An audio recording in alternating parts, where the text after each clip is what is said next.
আরবি মাসের তৃতীয় মাস রবিউল আউয়াল। রবিউল আউয়াল মাসে এই পৃথিবীতে নবী আলাইহিস সালামের আগমন ঘটেছিল।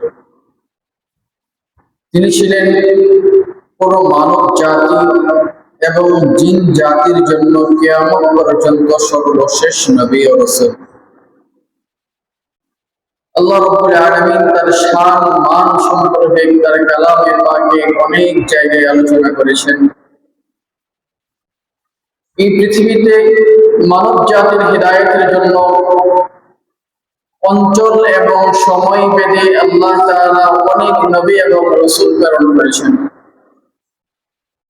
কোন নবী ছিলেন কোন গোষ্ঠী কেন্দ্রিক, কোন নবী ছিলেন কোন শহর কেন্দ্রিক, কোন এলাকা কেন্দ্রিক, আবার কোন নবী ছিলেন অপর নবীর সহায়ক হিসেবে, সহযোগী হিসেবে। একই জামানায় একাধিক নবীর উপস্থিতি পৃথিবীতে ছিল। যেমন মূসা আলাইহিস সালাম, তার ভাই হারুন আলাইহিস সালাম, তার শ্বশুর শুআয়ব আলাইহিস সালাম, এরকম আরো বিভিন্ন শহরে অনেক নবীর উপস্থিতি ছিল। মুফাসসিরিনে কেরাম বলেন একই সাথে এই পৃথিবীতে ৬০,০০০ নবী পৃথিবীতে বিদ্যমান ছিলেন মানব জাতির হিদায়াতের জন্য। নবী এবং রাসূলদের ধারাবাহিকতায় সর্বশেষ এই পৃথিবীতে আগমন করেছেন আমাদের নবী মুহাম্মদুর রাসূলুল্লাহ সাল্লাল্লাহু আলাইহি ওয়াসাল্লাম। আল্লাহ সুবহানাহু ওয়া তাআলা তাকে পুরো পৃথিবীর জন্য কিয়ামত পর্যন্ত সমস্ত মানুষ এবং জিন সকলের জন্যই নবী হিসেবে প্রেরণ করেছেন। নবী হিসেবে প্রেরণ করেছেন মানব এবং জিন জাতির জন্য। কিন্তু রব্বুল আলামিন কালামে পাকে ইরশাদ করেন ওমা আরসালনাকা ইল্লা রাহমাতাল লিল আলামিন। নবী, আমি মানব এবং জিন জাতির জন্য আপনাকে নবী রাসূল হিসেবে প্রেরণ করেছি, কিন্তু পুরো জগৎবাসীর জন্য আমি আপনাকে রহমত হিসেবে প্রেরণ করেছি। নবী আলাইহিস সালাম ছিলেন পুরো জগৎবাসীর জন্য রহমত, দয়া। মুহতারাম হাজিরিন, আমরা এমন এক নবীর উম্মত যেই নবীর শান এবং মান অনেক বেশি, এমন এক নবীর উম্মত যেই নবীর উম্মত হওয়ার জন্য পূর্বের অনেক নবী রাসূল পর্যন্ত আক্ষেপ করেছেন, আশা করেছিলেন যে হায় আমি যদি নবী না হয়ে শেষ নবীর উম্মত হতে পারতাম, এটাও আমার জন্য অনেক অনেক মর্যাদা ছিল। ব্যাপারটা এমন নয় যে উম্মতে মুহাম্মাদী পূর্বের সময়ের নবীদের চাইতে বেশি দামি, এমনটা নয়। বরং এই উম্মতের দাম আল্লাহর কাছে এত বেশি যে, এত মর্যাদাশীল যে অনেক নবী রাসূলরা পর্যন্ত এই মনে বাসনা অন্তরে রাখতো যে আমি নবী না হয়ে যদি উম্মত হতাম, এরপরও সমস্ত মানব জাতির উপর আমার শ্রেষ্ঠত্ব আসতো। নবী এবং রাসূল হিসেবে তাদের সম্মান শ্রেষ্ঠত্ব সবচেয়ে বেশি। আমরা এমন এক নবীর উম্মত হয়েছি যে নবী মুহাম্মদুর রাসূলুল্লাহ সাল্লাল্লাহু আলাইহি সাল্লামকে স্বয়ং আল্লাহ তাআলা অধিক মহব্বত করতেন, সম্মান করতেন, ভালোবাসতেন। সমস্ত নবী এবং রাসূলদের মধ্যে যদি শ্রেষ্ঠত্বের বিচার করতে চায়, সর্বদিক থেকে আমাদের নবী মুহাম্মদুর রাসূলুল্লাহ তিনি সর্বশ্রেষ্ঠ ছিলেন। আল্লাহ সুবহানাহু ওয়া তাআলা তার প্রিয় হাবিবের অনুসরণকে নিজের অনুসরণ বলেছেন। আল্লাহ সূরা নিসার ৮০ নম্বর আয়াতে বলেন মাইয়ুতি'আর রাসূলা ফাকাদ আতা আল্লাহ। যিনি মুহাম্মদকে অনুসরণ করবে সে যেন আমাকেই অনুসরণ করবে। মুহাম্মদের অনুসরণ মানে হলো আল্লাহ তাআলারই অনুসরণ। একইভাবে আল্লাহ সুবহানাহু ওয়া তাআলা তার ব্যাপারে কালামে পাকে সূরা আম্বিয়া ১০৭ নম্বর আয়াতে বলেন ওমা আরসালনাকা ইল্লা রাহমাতাল লিল আলামিন। নবী, আমি তো আপনাকে মানব এবং জিন জাতির জন্য রাসূল হিসেবে প্রেরণ করেছি, পুরো জগৎবাসীর জন্য আপনাকে আমি রহমত হিসেবে প্রেরণ করেছি। কেমন রহমত? আল্লাহ রাব্বুল আলামিন অনেক নবীর ইন্তেকালের পর, অনেক নবীর উপস্থিতিতে এই জগৎবাসীর উপর অনেক আযাব প্রেরণ করেছেন। যেই আযাবে শুধু মানুষরাই ক্ষতিগ্রস্ত হয়েছে এমনটা নয়, অনেক কীট পতঙ্গ, জীব জন্তু, জানোয়ার পর্যন্ত সেই আযাবের ধরাশায়ী হয়েছে। কিন্তু আল্লাহ রাব্বুল আলামিন মহানবী সাল্লাল্লাহু আলাইহি সাল্লামের সম্মান এত বেশি দিয়েছেন যে তার ইজ্জতে কিয়ামত পর্যন্ত রব্বুল আলামিন আকাশ থেকে এমন কোন আযাব প্রেরণ করবেন না যে আযাবে সমস্ত সৃষ্টি জগতের ক্ষতি সাধন হয়। এমন কোন আযাব আল্লাহ দিবেন না যে আযাবে মানুষ জিনের সাথে অন্যান্য যে জীবজন্তু আছে এদের ক্ষতি হয়, এমন কোন আযাব আল্লাহ দিবেন না। এই যে পশু পাখি, জীবজন্তু, জানোয়ার তার আযাব থেকে বেঁচে গেল, এটা নবী মুহাম্মদুর রাসূলুল্লাহ সাল্লাল্লাহু আলাইহি ওয়াসাল্লামের কারণে। আল্লাহ সুবহানাহু ওয়া তাআলা সূরা আহজাবের 40 নম্বর আয়াতে বলেন, মা কানা মুহাম্মাদুন আবা আহাদিন মির রিজালিকুম ওয়ালাকিন রাসূলুল্লাহি ওয়া খাতামান নাবিয়্যিন। মুহাম্মদ তোমাদের পুরুষদের কারো পিতা নন, তিনি তোমাদের কারো পিতা নন, বরং তিনি হলেন আল্লাহর পক্ষ থেকে রাসূল ও খাতামান নাবিয়্যিন, এবং সর্বশেষ নবী। তিনি সর্বশেষ নবী, তারপরে আর কোন নবী নাই। আপনি দেখবেন আমরা সকল ক্ষেত্রে সর্বশেষ বস্তুটাকে বেশি গুরুত্ব দিয়ে থাকি। যেই সন্তানটা সবচেয়ে ছোট, ওই সন্তান বেশি মহব্বত পায়, আদর পায়। ছোট সন্তান বেশি আদরে হয়, সর্বশেষ সন্তান বেশি মায়া মহব্বতের হয়। ঠিক তদ্রূপ নবী আলাইহিস সালাতু ওয়াস সালামের মাধ্যমে আল্লাহ নবুয়ত এবং রিসালাতের দরজাকে চিরস্থায়ী বন্ধ করে দিয়েছেন। এই দিক বিবেচনা ও সর্বশেষ রাসূল হিসেবে নবী মুহাম্মদুর রাসূলুল্লাহর সম্মান আল্লাহর কাছে অনেক বেশি। শুধু তাই নয়, আল্লাহ রাব্বুল আলামিন নবী মুহাম্মদুর রাসূলুল্লাহর জন্য প্রশংসনীয় একটা স্থান নির্ধারণ করে রেখেছেন, যেটাকে বলা হয় মাকামে মাহমুদ। সূরাতুল ইসরার 79 নম্বর আয়াতে আল্লাহ বলেন, আসা আইয়াবআতাকা রাব্বুকা মাকামান মাহমুদা। আল্লাহ রাব্বুল আলামিন আপনাকে কাল কিয়ামতের দিন মাকামে মাহমুদ তথা প্রশংসনীয় সেই জায়গায় আপনাকে সমাসীন করবেন। সেই প্রশংসনীয় জায়গা কি? মুফাসসিরিনে কেরাম বলেন মাকাম আশ-শাফাআ, শাফাআতের দরজা। কিয়ামতের দিন যখন কোন মানুষ কথা বলতে পারবে না, কোন জিন কথা বলতে পারবে না, কোন ফেরেশতা পর্যন্ত কথা বলতে পারবে না, কোন নবী রাসূল পর্যন্ত কথা বলতে পারবেন না, সেই দিন নবী মুহাম্মদুর রাসূলুল্লাহকে আল্লাহ তাআলা সেই বিশেষ মর্যাদা দিবেন, যে বিশেষ মর্যাদায় উন্নীত হওয়ার পর নবী আলাইহিস সালাম সর্বপ্রথম সুপারিশ করা শুরু করবেন। নবী আলাইহিস সালাম নিজের মর্যাদা বোঝাইতে গিয়ে বলেন, আনা সাইয়্যিদু উলদি আদম ইয়াউমাল কিয়ামা ওয়ালা ফখরা। কাল কিয়ামতের দিন আমি আদম সন্তানের সরদার হিসেবে আল্লাহর কাছে উপস্থিত হব। পুরো আদম সন্তান হযরত আদম আলাইহিস সালাম থেকে নিয়ে কিয়ামত পর্যন্ত যত মানুষ আছে, যত নবী রাসূল আছে, যত সম্মানিত ইবাদতগুজার মুত্তাকি পরহেজগার বান্দা রয়েছে, সবার কিয়ামতের দিন নবীজি বলেন আমি কিয়ামতের দিন আদম সন্তানের সরদার হিসেবে আবির্ভূত হব। ওয়ালা ফখরা, এতে আমার গর্ব নয়, বরং এটা আমার মর্যাদা। আল্লাহ তাআলা কিয়ামতের দিন নবীজি সাল্লাল্লাহু আলাইহি ওয়াসাল্লামকে এত বেশি মর্যাদা দেবেন। অতঃপর হাজির, শুধু তাই নয়, নবী আলাইহিস সালাতু ওয়াস সালাম এমন ব্যক্তিত্ব, আউয়ালু মান ইফতাহু লাহু বাবুল জান্নাহ, সর্বপ্রথম জান্নাতের দরজা খোলা হবে নবী মুহাম্মদুর রাসূলুল্লাহর জন্য। ওনার আগে কারো জন্য জান্নাতের দরজা খোলা হবে না। মুহাম্মদুর রাসূলুল্লাহর এই উম্মতের আগে অন্য কোন উম্মত জান্নাতেও ঢুকতে পারবে না। নবী আলাইহিস সালামের মান যেমন, এই উম্মতের মান এরকম বেড়ে গিয়েছে। কিয়ামতের দিন সর্বপ্রথম নবী আলাইহিস সালাম জান্নাতে প্রবেশ করবেন, এরপর তার উম্মত জান্নাতে প্রবেশ করবেন, এরপর অন্যান্য নবীদের উম্মতরা জান্নাতে প্রবেশ করবেন।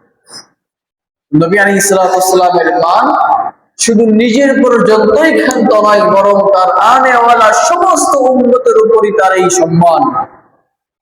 হাজিরিন, নবী আলাইহিস সালামের সম্মানের দিকে লক্ষ্য করে আল্লাহ তাআলা বলেন, ইন্নাল্লাহা ওয়া মালাইকাতাহু ইউসাল্লুনা আলান নবী ইয়া আইয়ুহাল্লাযীনা আমানু সাল্লু আলাইহি ওয়া সাল্লিমু তাসলিমা। আল্লাহ তাআলা বলেন, নিশ্চয়ই আল্লাহ এবং তার সমস্ত ফেরেশতারা, নিশ্চয়ই আল্লাহ এবং তার সমস্ত ফেরেশতারা ইউসাল্লুনা আলান নবী, তার নবী মুহাম্মদুর রাসূলুল্লাহ সাল্লাল্লাহু আলাইহি সাল্লামের প্রতি রহমত বর্ষণ করেন, তার প্রতি মহব্বত লালন করেন। ইয়া আইয়ুহাল্লাযীনা আমানু সাল্লু আলাইহি ওয়া সাল্লিমু তাসলিমা।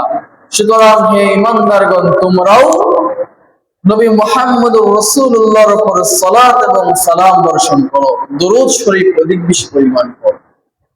মুহতারাম হাজিরিন, নবী আলাইহিস সালাতু ওয়াস সালামের মর্যাদা আল্লাহর কাছে এত বেশি, এত বেশি। কালামে পাকে আল্লাহ রাব্বুল আলামিন অনেক নবীদের আলোচনা করেছেন। প্রত্যেক নবীদের আলোচনায় এবং ডাকার ক্ষেত্রে প্রত্যেক নবীর নাম ধরে ধরে আল্লাহ তাআলা ডেকেছেন।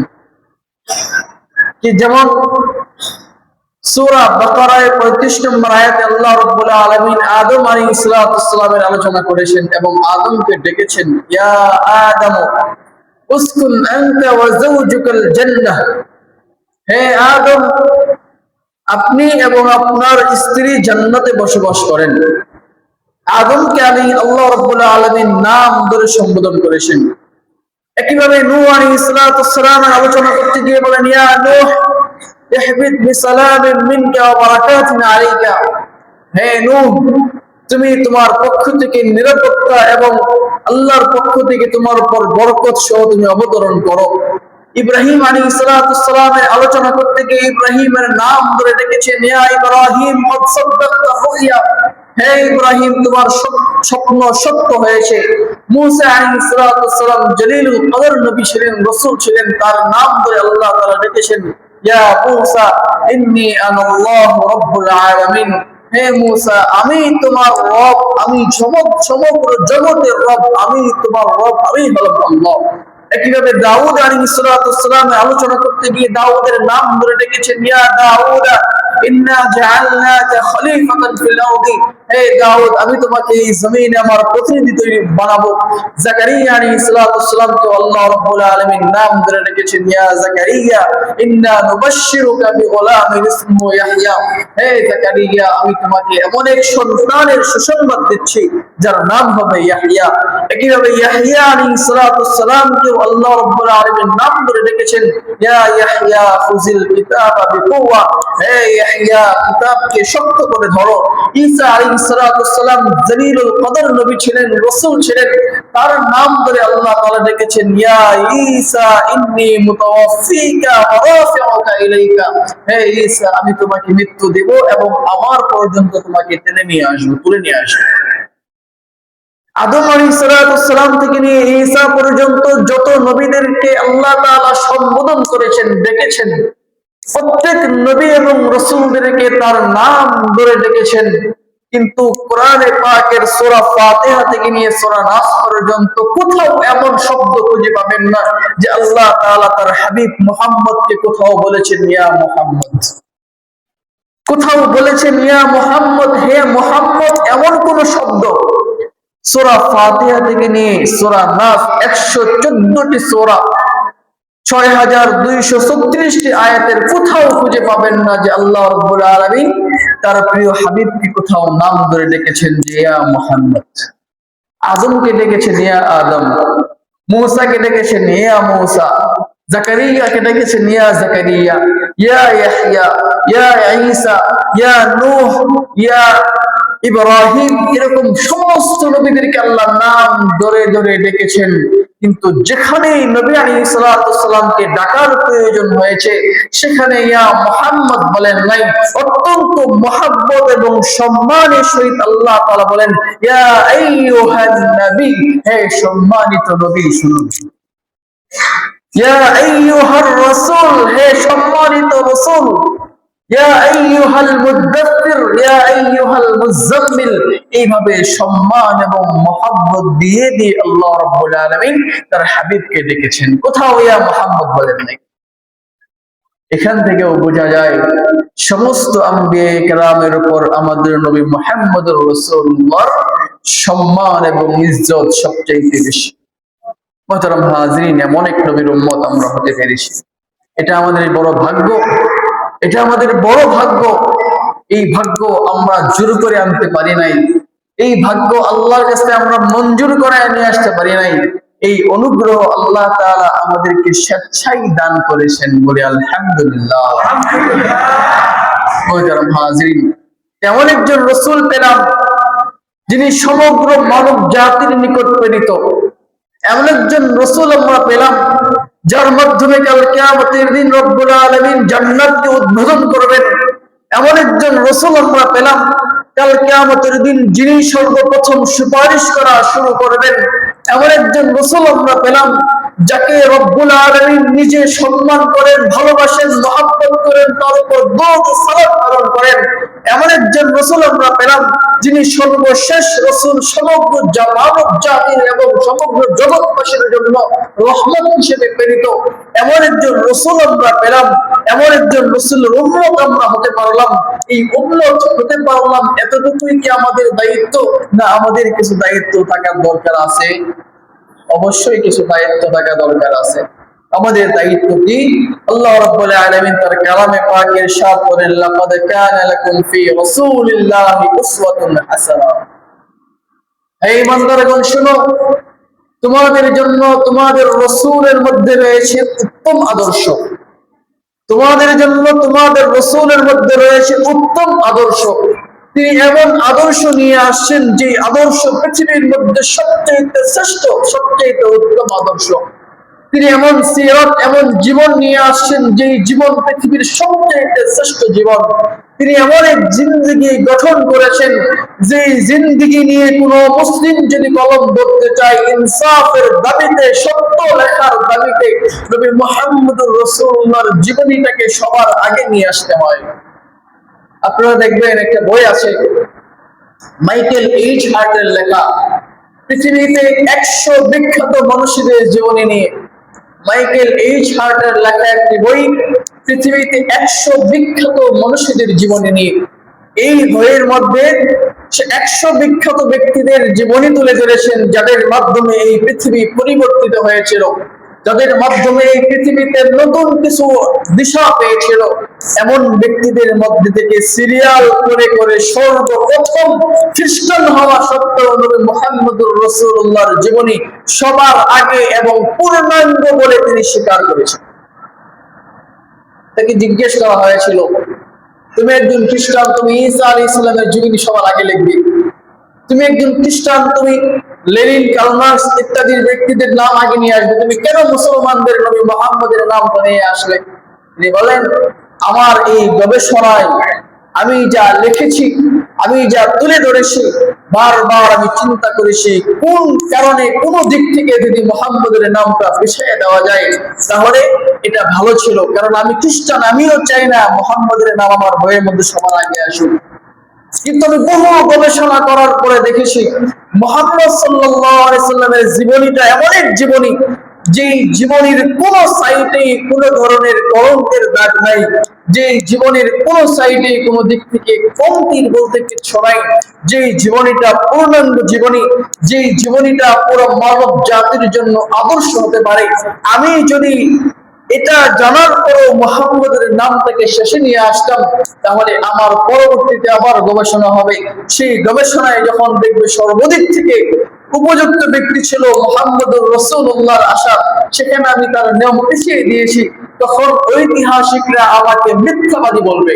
এই জন্য আমি মিথ্যাবাদীর এই তহমত নিতে চাই না, অবদ নিতে চাই না। তবে মুহাম্মদের নামটা সবার আগে নিয়ে আসতে আমি বাধ্য হয়েছি। আমাদের নবী এমন এক নবী, এমন এক আদর্শবান নবী যার জিন্দেগীর পুরো সময়ের মধ্যেই আমাদের জন্য রয়েছে আদর্শ, আমাদের জন্য রয়েছে আদর্শ। নবী আলাইহিস সালাতু ওয়াস সালাম তিনি হাদিসের মধ্যে ইরশাদ করেন, লা ইউমিনু আহাদুকুম হাত্তা আকুনা হাব্বা ইলাইহি মিন ওয়ালিদিহি ওয়া ওয়ালাদিহি ওয়ান নাসি আজমাইন। ততক্ষণ পর্যন্ত তোমরা কেউ ঈমানদার হতে পারবে না যতক্ষণ না আমি রাসূল, আমি নবী তোমার নিকট তোমার পিতা, তোমার সন্তান, তোমার সমস্ত মানুষের চাইতে মহব্বতের বেশি অধিক উপযুক্ত না হয়, আমার প্রতি মহব্বত যতক্ষণ পর্যন্ত তোমার সর্বোচ্চ না হবে, তোমার সন্তানের চাইতেও যদি আমি নবীকে মহব্বত বেশি করতে না পারো, তোমার পিতার চাইতেও যদি আমি নবীকে বেশি মহব্বত করতে না পারো, তোমার স্ত্রী, তোমার ভাই, তোমার বোন, তোমার আত্মীয় স্বজন, তোমার বন্ধু বান্ধব সকলের চাইতে আমি নবীকে বেশি মহব্বত করতে পারলে তখনই ইমানদার হতে পারবে, এছাড়া ইমানদার হওয়া সম্ভব নয়। ওমর রাদিয়াল্লাহু আনহু বলেন, ইয়া রাসূলুল্লাহ, আমি আপনাকে ভালোবাসি আমার নিজের জীবনের চাইতে নয়। নবী আলাইহিস সালাতু সাল্লাম বললেন, ওমর তুমি এখন ঈমানদার হতে পারো নাই।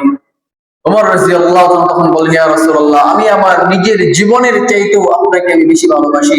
তখন নবীজি বললেন, আনতা মুমিন ইয়া ওমর, তুমি এখন পরিপূর্ণ ঈমানদার হতে পারো, এখন তুমি পরিপূর্ণ ঈমানদার হতে পারো। এখন একটা প্রশ্ন হয় যে আমার সন্তানের চাইতেও নবীকে বেশি মহব্বত করতে হবে, আমার পিতার চাইতেও নবীকে বেশি মহব্বত করতে হবে, আমার ভাই, আমার মা, আমার স্ত্রী, আমার বোন, তাদের চাইতেও নবী মুহাম্মদুর রাসূলুল্লাহকে বেশি মহব্বত করতে হবে। কেন? আমার পিতা আমাকে লালন পালন করেছে, জন্ম দিয়েছে, আমার জন্য সবকিছুর ব্যবস্থাপনা করেছে, সেই পিতার চাইতে নবীকে বেশি মহব্বত করতে হবে। আমার সন্তান, আমার কলিজার টুকরা, যিনি আমার বৃদ্ধ বয়সে আশ্রয়দাতা, আশ্রয়ের জায়গা, আমার সন্তান আমার সম্মান, আমার ইজ্জতের জায়গা, সেই সন্তানের চাইতেও নবী মুহাম্মদুর রাসূলুল্লাহকে বেশি কেন মহব্বত করব? আমার স্ত্রী, যিনি তার পরিবার পরিজন, বাড়ি ঘর সবকিছু ছেড়ে আমার জন্য চলে আসছে, সেই স্ত্রীর চাইতেও নবী মুহাম্মদুর রাসূলুল্লাহকে কেন বেশি ভালোবাসবো? এরকম একটা প্রশ্ন হয়। মুহতারাম হাজির, মুফাসসিরিনে কেরাম বলেন, আসবাবুল মুহাব্বাহ আরবা, মহব্বতের কারণ হলো চারটি। মানুষ মানুষকে চারটি কারণে মহব্বত করে। এক নম্বর হলো কারাবা, নিকট আত্মীয়তার ভিত্তিতে মানুষ মানুষকে মহব্বত করে। দুই নম্বর হলো কামাল বা যোগ্যতা, যোগ্যতার কারণে মানুষ মানুষকে মহব্বত করে। তিন নম্বর জামাল তথা সৌন্দর্য, সৌন্দর্যের কারণে মানুষ মানুষকে মহব্বত করে। চার নম্বর নওয়াল, তার উত্তম আচরণ সহনশীলতা, এই কারণে মানুষ মানুষকে মহব্বত করে। মহব্বতের মূল কারণ চারটি। এক নম্বর হলো নিকট আত্মীয়তা, দুই নম্বর যোগ্যতা, তিন নম্বর সৌন্দর্য, চার নম্বর হলো সহনশীলতা, আচার আচরণ ব্যবহার। আমরাও তো বলি ব্যবহারের বংশের পরিচয়, শুধু নিজের পরিচয় নয়, পুরো বংশের পরিচয় পাওয়া যায় ব্যবহারের মাধ্যমে। এখন কারাবাত তথা নিকট আত্মীয়তার ভিত্তিতে নবী আলাইহিস সালামকে কেন মহব্বত করব? মানুষ মানুষকে মহব্বত করে নিকট আত্মীয় হিসেবে, তার পিতা তার আত্মীয়, নিকট আত্মীয়, এই জন্য মহব্বত করে। সন্তান তার নিকট আত্মীয়, এই জন্য মানুষ তার সন্তানকে মহব্বত করে। ভাই বোন তার নিকট আত্মীয়, স্ত্রী তার নিকট আত্মীয়, এই জন্য স্ত্রী সন্তানকে মানুষ মহব্বত করে। নবী আলাইহিস সালাম আমাদের কতটুকু নিকট আত্মীয়, কতটুকু নিকটতম, তার দয়া মায়া আমার পিতা আমার সন্তানের চাইতে আমার প্রতি বেশি না কম, এই বিষয়গুলো নিয়ে একটু আলোচনা করলেই বোঝা যাবে যে নিকট আত্মীয়তার ভিত্তিতেও নবী মুহাম্মদুর রাসূলুল্লাহকে সবচেয়ে বেশি ভালোবাসতে হয়। মুহতারাম হাজিরিন, আল্লাহ সুবহানাহু ওয়া তাআলা নবী আলাইহিস সালামের এই উম্মতের প্রতি দয়ার ব্যাপারটাকে তুলে ধরেছেন।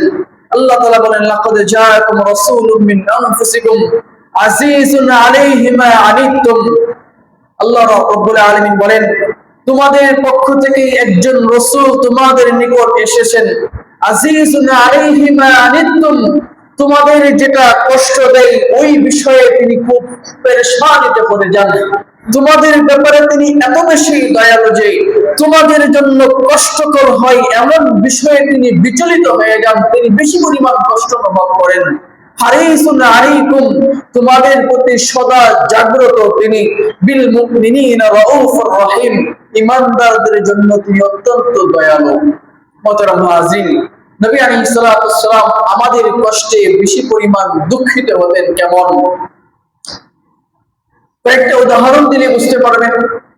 নবী আলাইহিস সালাম তিনি বলেন, লাউলা আন আশুক্কা আলা উম্মতি, যদি আমার উম্মতের উপর কষ্ট না হয়ে যেত তাহলে আমি 5 ওয়াক্ত নামাজের পূর্বেই তাদেরকে আবশ্যকভাবে মিসওয়াক করতে বলতাম। বলেন তো, মিসওয়াক করলে কার উপকার? নিজেরই তো বেশি উপকার। দাঁত পরিষ্কার থাকবে, দুর্গন্ধ মুক্ত থাকবে, ভালো লাগবে, ফুরফুরে মেজাজ থাকবে। মিসওয়াকের অনেক উপকার রয়েছে। নবীজি বলেন, আমি যদি আমার উম্মতের উপর কষ্ট মনে না করতাম, তাহলে আমি এটাকে তাদের জন্য আবশ্যক করে দিতাম। তার মানে আমাদের জন্য কষ্ট হয়ে যাবে, এই জন্য নবীজি সাল্লাল্লাহু আলাইহি ওয়াসাল্লাম এটাকে আবশ্যক করে দেন নাই। একইভাবে নামাজ, তারাবি নামাজ, নবী আলাইহিস সালাতু ওয়াস সালাম 3 দিন তারাবি নামাজ পড়েছেন পুরো জিন্দেগিতে। নবীজির পুরো জিন্দেগিতে মাত্র 3 রাত্রি তারাবি নামাজের কথা পাওয়া যায়। প্রথম দিন তিনি তারাবি নামাজ শুরু করলেন, সাহাবায়ে কেরাম তার সাথে শরীক হল। দ্বিতীয় দিন, তৃতীয় দিন, এরপরে তিনি ঘর থেকে আর বেরই হলেন না। সাহাবায়ে কেরাম অপেক্ষায়, রমজানে নবীজি আমাদেরকে নিয়ে নামাজ পড়বেন, আর সাহাবায়ে কেরাম অপেক্ষায় আছেন নবীজি ঘর থেকে বের হন না। কেন? তিনি চিন্তা করলেন, এই যে তারাবির নামাজ, 20 রাকাত নামাজ লম্বা সময় দাঁড়িয়ে থেকে পড়তে হয়, যদি এটা আমি আবার তাদেরকে নিয়ে শুরু করি, দৃশ্যটা খুবই সুন্দর। আর নামাজ হলো আল্লাহর সবচেয়ে প্রিয় আমল, পছন্দনীয় আমল। সুতরাং আল্লাহ রাব্বুল আলামিন এই দৃশ্য দেখে তার কাছে ভালো লেগে তিনি যদি এটাকে ওয়াজিব করে দেন, ফরজ করে দেন, আমার উম্মতের জন্য 20 রাকাত তারাবি আবশ্যকভাবে আদায় করা অনেক কঠিন হয়ে যাবে। এই জন্য নবীজি ঘর থেকে বের হলেন। কতটা দয়ালু হলে ইবাদতের ক্ষেত্রেও তিনি আমাদের কথা চিন্তা করতেন। তারাবি নামাজ এটা ওয়াজিব নয়, ফরজ নয়, এটা সুন্নাহ, সুন্নতে মুআক্কাদা দেওয়া যায়। সাহাবায়ে কেরাম এর উপর আমল করেছিলেন। নবীজির ইন্তেকালের পর ওমর রাদিয়াল্লাহু আনহু থেকে এই তারাবি নামাজের ধারাবাহিকতা শুরু হয়েছে। সেই হিসেবে তারাবি নামাজ সুন্নতে মুআক্কাদা, পড়লে অনেক সওয়াব, একেবারে এমনিতেই ছেড়ে দিলে গুনাহ। কিন্তু এমনি আপনি অসুস্থ অথবা কোনো প্রয়োজনে বের হয়েছেন, সফরে আছেন, তখন তারাবি নামাজ না পড়লেও অসুবিধা নেই। সফরে কোন ব্যক্তি যদি সফরে থাকে, ওই অবস্থায় তারাবি নামাজ পড়া জরুরি নয়। অসুস্থ ব্যক্তি, আপনি দাঁড়ায় থাকতে পারছেন না, আপনি যতটুকু করেন ততটুকু করে চলে যান, কোনো অসুবিধা নেই। কিন্তু একেবারেই ছেড়ে দেওয়া এটা হারামের গুনাহ, যেটা সুন্নতে মুআক্কাদা। মুহতারাম হাজিরিন, নবী আলাইহিস সালাতু ওয়াস সালাম চিন্তা করলেন যে আমার উম্মতের জন্য তারাবি নামাজ কষ্ট হয়ে যাবে, ফরজ যদি হয়ে যায়, ওয়াজিব যদি হয়ে যায়, আমার উম্মতের জন্য কষ্ট হয়ে যাবে। এই দিক লক্ষ্য করে নবী আলাইহিস সালাতু ওয়াস সালাম আর তারাবি নামাজে আসেন নাই। একাকী ঘরের মধ্যে তিনি কিয়ামুল লাইল করতেন। মুহতারাম হাজিরিন, তিনি এত বেশি দয়ালু ছিলেন, উম্মতের প্রতি এত বেশি পরিমাণ দয়ালু ছিলেন যে উম্মতের গুনাহের কারণে নিজের কাঁধের উপর ভার অনুভব করতেন। সেই ব্যাপারটাকে আল্লাহ রাব্বুল আলামিন সূরাতুল ইনশিরাহে আলোচনা করেছেন। আল্লাহ তাআলা বলেন, আলাম নাশরাহ লাকা সাদরাক, নবী আমি কি আপনার বক্ষকে, আপনার হৃদয়কে বড় করে দেই নাই? ওয়া ওয়াদানা আনকা বিসরাক, আমি কি আপনার কাঁধ থেকে বোঝা সরায়া দেই নাই? আল্লাযী আনকাদা যাহরাক, যে বোঝা আপনাকে উজু বানিয়ে ফেলেছিল, যে বোঝা আপনাকে নুয়ে ফেলেছিল, আমি কি সেই বোঝা সরায়া দেই নাই? সেই বোঝা কি? মুফাসসিরিনে কেরাম বলেন সেটা হলো উম্মতের গুনাহের বোঝা। সবসময় নবী আলাইহিস সালাতু ওয়াস সালাম বলতেন, উম্মতি ইয়া আল্লাহ, ইয়া রাব, উম্মতি, আমার উম্মতের কি হবে? আমি যখন না থাকবো আমার উম্মতের কি হবে? আমার উম্মত যদি বিপদগামী হয়ে যায়, আমার উম্মত যদি নাফরমানি হয়ে যায়, আমার উম্মত যদি জাহান্নামী হয়ে যায়, কাল কিয়ামতের দিন এটা আমার জন্য বড় কষ্টের কারণ হবে। এই জন্য নবী আলাইহিস সালাতু ওয়াস সালাম এই উম্মতের গুনাহের পেরেশানিতে এত বেশি পরিমাণ দোয়া করতেন যে রব্বুল আলামিন সূরা ইনশিরাহের আয়াত অবতীর্ণ করে দিলেন যে নবী, আমি আপনার এই কাঁধের বোঝা সরিয়ে দিয়েছি। কিভাবে? ওয়ালা সাউফা ইউতিকা রাব্বুকা ফাতারদা, আপনাকে আমি এমন কিছু দিব আপনি খুশি হয়ে যাবেন। এই আয়াত অবতীর্ণ হওয়ার পরে নবী আলাইহিস সালাতু ওয়াস সালাম বললেন, কাল কিয়ামতের দিন আমার উম্মতের একজন সদস্য জাহান্নামে থাকা পর্যন্ত আমি রাসূল খুশি হব না। আর আল্লাহ বলেন, আপনার সমস্ত উম্মতকে ক্ষমা করে দিয়ে হলেও আপনাকে আমি খুশি করে দেব। মুহতারাম হাজিরিন, এই হলো উম্মতের প্রতি দয়া, এই হলো উম্মতের প্রতি মায়া। মুহতারাম হাজিরিন, নবী আলাইহিস সালাতু ওয়াস সালাম ইরশাদ করেন, লিকুল্লি নাবিয়্যিন দাওয়াতুন মুস্তাজাবা, প্রত্যেক নবীর জন্য এই পৃথিবীতে একটি করে দোয়া ছিল, স্পেশাল দোয়া। যেই দোয়াটা করতে দেরি হতো সেই দোয়া কবুল হতে দেরি হয় নাই। আদম আলাইহিস সালাম থেকে নিয়ে নবী মুহাম্মদ পর্যন্ত প্রত্যেক নবী রাসূলের জন্য একটা স্পেশাল দোয়া, যেই দোয়া করতে দেরি হবে সেই দোয়া কবুল হতে দেরি হবে না, এমন একটি স্পেশাল দোয়া ছিল। নবীজি বলেন, প্রত্যেক নবী এই পৃথিবীতে তার সেই বিশেষ দোয়া করে ফেলেছেন। আদম আলাইহিস সালাম সেই দোয়া করেছেন, হযরত নূহ আলাইহিস সালাম সেই দোয়া করেছেন, মুসা, ইব্রাহিম, ঈসা সমস্ত নবীরাই সেই দোয়া করে ফেলেছেন। নবীজি বলেন, ইন্নী ইখতাবাতু দাওয়াতি লিশাফাআতি উম্মতি ইয়াউমাল কিয়ামা। আমি আমার স্পেশাল দোয়াটুকু, যেই দোয়াটা করতে দেরি হবে, সেই দোয়া কবুল হতে দেরি হবে না, ওই দোয়াটুকু আমি গোপন করে রেখে দিয়েছি, আমি সংরক্ষণ করে রেখে দিয়েছি। আমি সেই দোয়া ইচ্ছা করলে তায়েফের ময়দানে করতে পারতাম। যখন তায়েফবাসী আমাকে মেরে রক্তাক্ত করে ফেলেছিল, পাথরের আঘাতে মাথা থেকে পা পর্যন্ত রক্তে রঞ্জিত করে ফেলেছিল, যখন তায়েফের ময়দানে 3 জায়গায় বেহুশ হয়ে পড়ে গিয়েছিলাম, তখন আমি সেই দোয়া করতে পারতাম। জিবরাইল যখন আমার কানে এসে বললেন, ইয়া রাসূলুল্লাহ, এই তায়েফবাসী আপনাকে কষ্ট দিয়েছে, আপনি শুধু অনুমতি দেন, আপনি শুধু বলুন একবার, তায়েফের পাহাড়ের ফেরেশতারা আপনার নিকট অনুমতি চাচ্ছে, আপনি একবার বলুন, তায়েফবাসীকে এমন চাপা দিয়ে দেওয়া হবে যে পৃথিবীর মানুষ বুঝতেও পারবে না এখানে একটা জনপদ ছিল। নবী আলাইহিস সালাম তিনি বলেন, আমি তো বদদুয়ার জন্য আসি নাই, উরসিলতু রাহমাতাল লিল আলামিন, আমি তো এই জগৎবাসীর জন্য রহমত হিসেবে আসছি, জগৎবাসীকে ধ্বংস করার জন্য আসি নাই। এই ছিল নবী আলাইহিস সালামের দয়া। যেই তায়েফবাসী নবীজিকে রক্তাক্ত করব, সেই তায়েফবাসীর প্রতি বদদুয়ার পরিবর্তে নবী আলাইহিস সালাম বলেন, আমি এই পৃথিবীতে বদদুয়ার জন্য আসি নাই, আমি পৃথিবীতে জগৎবাসীর জন্য রহমত হিসেবে আসছি। এরা আজকে ঈমান আনে নাই, এদের পরবর্তী প্রজন্ম হয়তো আমার উপর ঈমান আনবে। এই ছিল নবী আলাইহিস সালামের দয়া। মুহতারাম হাজিরিন, যখন খন্দকের যুদ্ধের সময় দীর্ঘ 1 মাস পর্যন্ত 3000 সাহাবায়ে কেরাম গর্ত খনন করলেন, 3.5 কিলোমিটার পর্যন্ত গর্ত খনন করলেন। প্রস্থ ছিল 12 হাত, গর্ত ছিল 12 হাত। এমন এক বিশাল গর্ত খননের সময় মুসলমানদের অত্যন্ত অভাবের সময় চলছিল, খুবই সংকটময় সময় চলছিল। গাছে খেজুর পাকে নাই, ঘরে খাবার ছিল না, প্রচন্ড রোদ, পানির পিপাসায় এক একজনের বুক ফেটে যায় এমন অবস্থা। ক্ষুধার তাড়নায় সাহাবায়ে কেরাম পেটের মধ্যে পাথর বাঁধলেন। সাহাবায়ে কেরাম ক্ষুধার যন্ত্রণা সহ্য করতে না পেরে নবী আলাইহিস সালামের কাছে এসে বললেন, ইয়া রাসূলুল্লাহ, দেখেন পেটের মধ্যে পাথর বেঁধেছি, একটু ঠান্ডা অনুভব করার জন্য। নবী আলাইহিস সালাম নিজের বুকের কাপড় সরিয়ে দেখাইলেন, তোমরা 1টা 2টা করে পাথর বেঁধেছো, আমি রাসূল আমার পেটে 3টা পাথর বেঁধেছি। এই যে ক্ষুধার সময় নবী আলাইহিস সালাম যদি তখন দোয়া করতেন যে আল্লাহ, আমার স্পেশাল দোয়ার বরকতে আমার মৃত্যু পর্যন্ত খাওয়ার ব্যবস্থা করো, আমার সাহাবীদের খাওয়ার ব্যবস্থা করো, সাথে সাথে সেই দোয়া কবুল হয়ে যেত। নবী আলাইহিস সালাম সেই দোয়া করলেন না, বরং সেই দোয়া গোপন করে রাখলেন, সেই দোয়া সংরক্ষণ করে রাখলেন। কেন?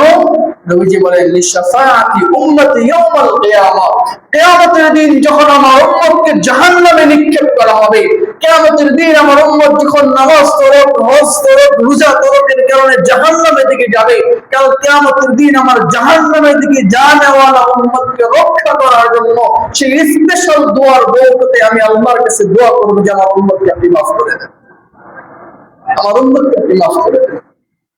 এই দুনিয়াতে তিনি সেই দোয়া করলেন না, বরং সেই দোয়াটাকে রেখে দিলেন এই উম্মতকে কিয়ামতের দিন কঠিন আযাব থেকে রক্ষা করার জন্য। মুহতারাম হাজিরিন, দিনটা এত সহজ হবে না, সুপারিশের ব্যাপারটা এত সহজ নয় যেমনটা আমরা দুনিয়াতে ভাবি যে আমি একটা পদের মধ্যে আসছি, সুপারিশ করলে মানবে। আমি ইমাম সাহেব কারো কাছে গিয়ে যদি কারো ব্যাপারে সুপারিশ করি, যে কেউ মেনে নিতে পারে, কিন্তু কিয়ামতের দিন সুপারিশটা খুব কঠিন। আল্লাহ রাব্বুল আলামিন সেই দিনের ভয়াবহতা সম্পর্কে বলেন, ইয়াউমা ইয়াফিরুল মারউ মিন আখিহি ওয়া উম্মিহি ওয়া আবিহি ওয়া সাহিবাতিহি ওয়া বানিহি। সেদিনটা এমন কঠিন হবে যে দিন ভাই ভাই থেকে দূরে সরে যাবে। আজকের এই বাজারে কোনো ভাইকে যদি মারা হয়, কোন ভাইয়ের উপরে যদি আঘাত করা হয়, আরেক ভাই বাজারে যেই জায়গায় থাকুক না কেন, দুই ভাইয়ের মধ্যে ঝগড়া থাকুক, দুই ভাইয়ের মধ্যে মনোমালিন্য থাকুক, কিন্তু যখন শুনবে আমার ভাইকে অমুক জায়গায় মারা হয়েছে, তার উপর আঘাত করা হয়েছে, আরেক ভাইয়ের রক্ত ফিনকি দিয়ে উঠবে, সে সেখানে থাকতে পারবে না। ভাইকে বাঁচানোর জন্য, ভাইয়ের প্রতিশোধ নেওয়ার জন্য নিজের জীবনকে সে বিপন্ন করতে প্রস্তুত থাকে। কিন্তু কাল কিয়ামতের দিন রব্বুল আলামিন বলেন, ইয়াউমা ইয়াফিরুল মারউ মিন আখিহি, ভাই ভাই থেকে পলায়ন করবে। দেখবেন যেই ভাই আরেক ভাইয়ের জন্য দুনিয়াতে জীবন দিতে পারে, সেই ভাই কিয়ামতের দিন ভাইকে দেখার পরে পলায়ন করবে, চিনবে না, পরিচয় দেবে না। মা, যেই মা তার সন্তানকে নিজে না খেয়ে নিজে সন্তানকে খাওয়ায়, নিজে ভালো কাপড় না পরে সন্তানের কাপড়ের কথা চিন্তা করে, যে পিতা ঈদের সময় নিজে পুরাতন জামাটা পরে নিজের সন্তানকে সুন্দর নতুন জামা কিনে দেয়, সেই পিতা মাতা পর্যন্ত সন্তানকে দেখার পরে রাস্তা পরিবর্তন করবে, পলায়ন করবে, কাছে আসবে না, পরিচয় দেবে না। যে স্ত্রী স্বামীর জন্য নিজের ঘর বাড়ি সবকিছু ত্যাগ করে আসলো, সেই স্ত্রী যখন স্বামীকে দেখবে গ্রেফতার হয়ে গিয়েছে, স্বামীর আশপাশে সে যাবে না, বরং পলায়ন করবে, অন্য রাস্তা ধরবে, আশপাশে যাবে না। কারণ যদি একটু নেকি চেয়ে বসে, যেই সন্তান পিতার জন্য কি না করে, একজন আদর্শ সন্তান পিতার জন্য জীবন দিতে পারে, একজন আদর্শ সন্তান পিতার জন্য সমস্ত কিছু বিলিয়ে দিতে পারে, কিন্তু কাল কিয়ামতের দিনে এই সন্তান যখন দেখবে তার পিতা গ্রেফতার হয়ে গিয়েছে, তখন এই সন্তান তার পিতার সাথে পরিচয় না দিয়ে সে আলাদা হয়ে যাবে, পলায়ন করে। দিনটা এমন কঠিন হবে, যেদিন আপনার ভাই আপনার কাজে আসবে না, যেদিন আপনার মা আপনার কাজে আসবে না, যেদিন আপনার বাবা আপনার কাজে আসবে না, আপনার স্ত্রী, আপনার সন্তান, আপনার বন্ধু বান্ধব কেউ কাজে আসবে না, কেউ পরিচয় দিবে না, কেউ আপনার সাথে সাক্ষাৎ করবে না। ঠিক সেই দিন নবী মুহাম্মদুর রাসূলুল্লাহ আমার জন্য, আপনার জন্য আল্লাহর দরবারে সাজদায় পড়ে ইয়া উম্মতি উম্মতি বলে কান্না শুরু করে দেবেন। বুঝেন? তাহলে বলেন তো, সন্তান আপন না নবীজি আপন? দুনিয়ার জিন্দেগি তো শেষ আছে, কিয়ামতের আখিরাতের জিন্দেগি তো কোনো শেষ নেই। দুনিয়ার জিন্দেগি 70, 80, 90, 100 বছর পরে হলো শেষ হয়ে যাবে। এই যে বাবা সন্তানের সম্পর্ক, দাদা নাতিনের সম্পর্ক, এটা শেষ হয়ে যাবে, মৃত্যুবরণ করার সাথে এই সম্পর্ক শেষ।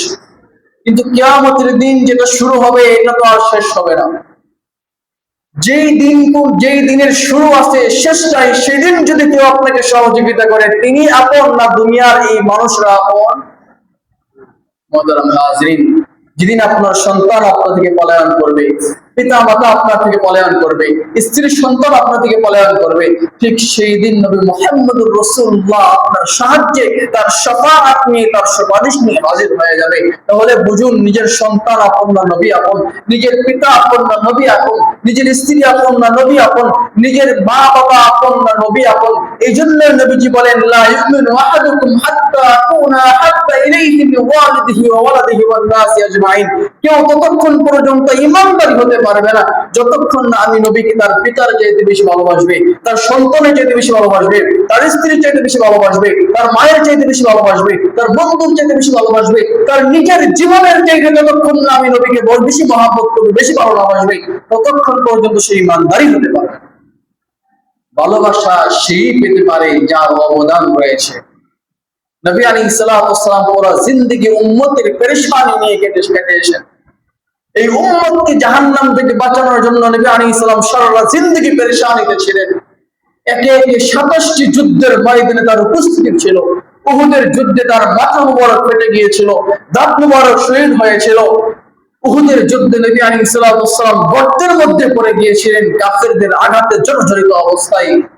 একে একে 27টি যুদ্ধের ময়দানে এই উম্মতের ফিকিরে তার দাঁড়াইতে হয়েছিল। সেই নবী মৃত্যুর পরও আমাকে আপনাকে যে চিন্তা করে। সুতরাং সেই নবীর ভালোবাসা, সেই নবীর মহব্বত আমাদের অন্তরের মধ্যে নিয়ে আসতে হবে। নিজের স্ত্রী, সন্তান, পিতা মাতা, ভাই বেরাদর সবার চাইতে নবী আলাইহিস সালামকে বেশি মহব্বত করতে হবে। মুহতারাম হাজিরিন, মহব্বতের 4টি কারণ। 1 নাম্বার হলো করাবত, নিকটাত্মীয়তা। আমরা দেখলাম নিকটাত্মীয়তার কারণে সন্তান তার বাবাকে ভালোবাসে, বাবা তার সন্তানকে ভালোবাসে। নিকটাত্মীয়তার কারণে ভাই তার ভাইকে ভালোবাসে, ভাই তার বোনকে ভালোবাসে। নিকটাত্মীয়তার ভিত্তিতেই স্ত্রী তার স্বামীকে ভালোবাসে, স্বামী তার স্ত্রীকে ভালোবাসে। সুতরাং এই স্বামী, স্ত্রী, সন্তান, একইভাবে পিতা মাতা, ভাই, কাল কিয়ামতের দিন কোনো উপকারে আসবে না। সেদিন একটা সম্পর্ক কাজে লাগবে, সেটা হলো উম্মতের সম্পর্ক নবীজির সাথে। সুতরাং কারাবার তথা আত্মীয়তার দিক থেকে সমস্ত আত্মীয়দের চাইতে নবী আলাইহিস সালামকে বেশি ভালোবাসতে হবে। কারণ আত্মীয়রা যেই কাজ করবে না, নবী আলাইহিস সালাম কিয়ামতের দিন আমার আপনার জন্য সেই কাজ করবেন। সুতরাং আত্মীয়তার সম্পর্কের দিক থেকে যারা আছে তাদের চাইতে নবী আলাইহিস সালামকে সবচেয়ে বেশি ভালোবাসতে হবে। মহব্বতের 2 নম্বর কারণ হলো কামাল তথা যোগ্যতা। যোগ্যতার কারণে মানুষ মানুষকে মহব্বত করে। একজন যোগ্য ডাক্তার, তার চেহারা যেমনই হোক, উচ্চতা যতটুকু থাকুক, কিন্তু ডাক্তার যখন যোগ্য হয় তখন তার কাছে অনেক টাকা ভিজিট দিয়ে সিরিয়াল ধরে হলেও তার শরণাপন্ন হয় চিকিৎসার জন্য। একইভাবে যে ইঞ্জিনিয়ার যোগ্য তাকে মানুষ মহব্বত করে, যে ব্যক্তি যোগ্য তাকে মানুষ মহব্বত করে, যে পিতা যোগ্য পিতা তাকে তার সন্তানরা মহব্বত করে, যে সন্তান যোগ্য হয় সেই সন্তানকে তার পিতা মহব্বত করে। যোগ্যতার কারণে মানুষ মানুষকে মহব্বত করে। নবী আলাইহিস সালামকে যোগ্যতার বিচারে কেন আমরা সবচেয়ে বেশি ভালোবাসবো, এই সংক্রান্ত ধারাবাহিকভাবে ইনশাআল্লাহ আমরা আগামী জমা থেকে আলোচনা করব। আল্লাহ তাআলা আমাদের সবার অন্তরে নবী আলাইহিস সালামের মহব্বত ভালোবাসা দিয়ে ভরপুর করে দিন। সমস্ত কিছুর চাইতে নবী আলাইহিস সালামকে বেশি ভালোবাসার তৌফিক দান করুন। ওয়া আখির দাওয়ানা আলহামদুলিল্লাহি রাব্বিল আলামিন। যারা সুন্নাত করেন তারা সুন্নাত করেন।